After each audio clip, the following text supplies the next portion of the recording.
Test ক্রিকেটে দেশের মাটিতে আমরা জিম্বাবুয়ের কাছে হারছি। ওয়ানডেতে এই মুহূর্তে আমাদের অবস্থান র্যাঙ্কিং এ 10 নম্বরে, আর টি-20তে আমরা সংযুক্ত আরব আমিরাতের কাছে হারা শুরু করলাম। এটাই হলো বাংলাদেশের বর্তমানে ক্রিকেটের অবস্থা। এবং সিরিজের দ্বিতীয় ম্যাচে বাংলাদেশকে 2 উইকেটে হারিয়েছে সংযুক্ত আরব আমিরাত। সমতা এনে ফেলেছে তারা সিরিজে এবং ইতিহাস রচনা করেছে। প্রথমবার বাংলাদেশকে হারিয়েছে।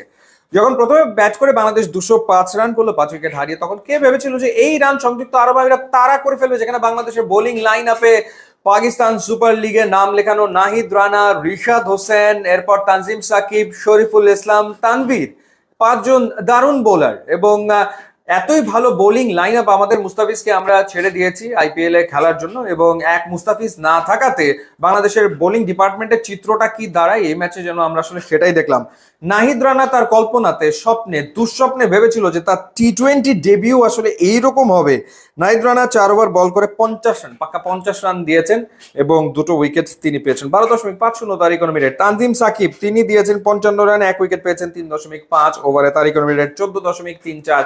এবং শেষ ওভারে তাকেই দিতে হয়েছে, কারণ আর কোনো ব্যাকআপ বোলার নেই। 6th বোলার বাংলাদেশ দলে না থাকার কারণে তার হাতে তুলে দিতে হয়েছে। শরীফ ভালো বল করেছে, 4 ওভারে 34 রান দিয়ে 2 উইকেট নিয়েছে। কিন্তু তিনি কি করলেন, অর্থাৎ 19তম ওভারের যে শেষ বলটা তিনি করলেন, তখন আসলে কি ইকুয়েশন, 7 বলে দরকার হচ্ছে 17 রান।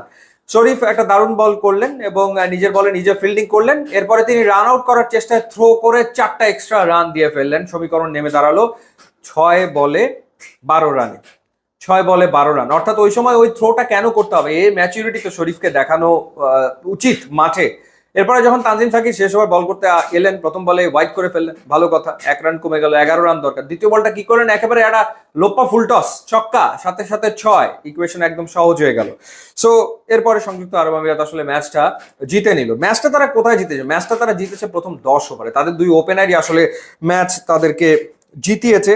এবং সেই ক্ষেত্রে আলাদা করে বলতে হয় মোহাম্মদ ওয়াসিমের কথা। ক্যাপ্টেন 42 বলে 82 রান করেছেন, 9টা 4, 5টা ছক্কা, দারুণ ব্যাটিং। এবং জোয়াইব তিনি করেছেন 34 বলে 38 রান, 107 রান করেছে 10 ওভারে বিনা উইকেটে। তো 205 রান বাংলাদেশের, অর্থাৎ সেই ক্ষেত্রে 99 রান দরকার তাদের আর 10 ওভারে। পরের 10 ওভারে 99 রান দরকার, হাতে আছে 10 উইকেট। তো সেই জায়গাটা থেকে বাংলাদেশ 8টা উইকেট ফেলতে সক্ষম হয়েছে। সো ডেফিনেটলি ওই সময়টাতে বাংলাদেশের বোলাররা তারা ম্যাচে ফেরার আপ্রাণ চেষ্টা করেছে ঠিকই। ওই সময় যে ঘটনাটা ঘটেছে, যেমন ক্যাচ ড্রপ, লিটন দাস একটা ক্যাচ ফেলে দিয়েছেন, এরপর তাওহিদ হৃদয় একটা ক্যাচ ফেলে দিয়েছেন। 2টো ভাইটাল ক্যাচ বাংলাদেশ ওই সময় ড্রপ করেছে।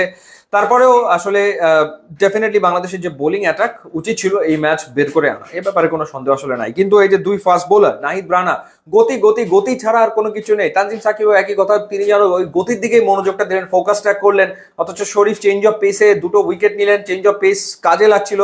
তানজিম সাকিব নিজে শেষ ওভারে চেঞ্জ অফ পেসে উইকেট নিলেন। তারপরও নাহিদ রানা আর তানজিম সাকিব তারা আসলে গতির উপরে জোর দিতে গেলেন এবং ওই গতিটাকে কাজে লাগিয়ে ওভার বাউন্ডারি আদায় করে নিচ্ছিল সংযুক্ত আরব আমিরাতের ব্যাটাররা।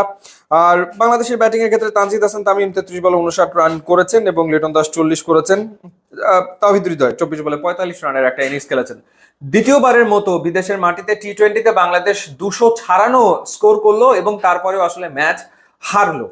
এবং হালকাভাবে কোনো প্রতিপক্ষকে নেওয়া যায় না, এবং ম্যাচের কোনো একটা মুহূর্তেও আপনি আসলে হালকা মুডে থাকতে পারেন না, মানে থাকার কোনো সুযোগ আসলে নেই।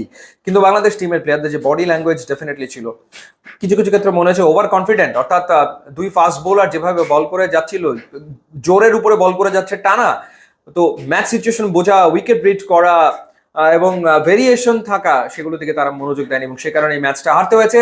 তো যাই হোক, সংযুক্ত আরব আমিরাত দারুণ খেলেছে এবং তারা ম্যাচ জিতেছে, তাদেরকে অভিনন্দন। ইউটিউব, ইনস্টাগ্রাম লিঙ্ক আছে, আপনারা যদি খুবই খুশি হবেন। Thanks for watching.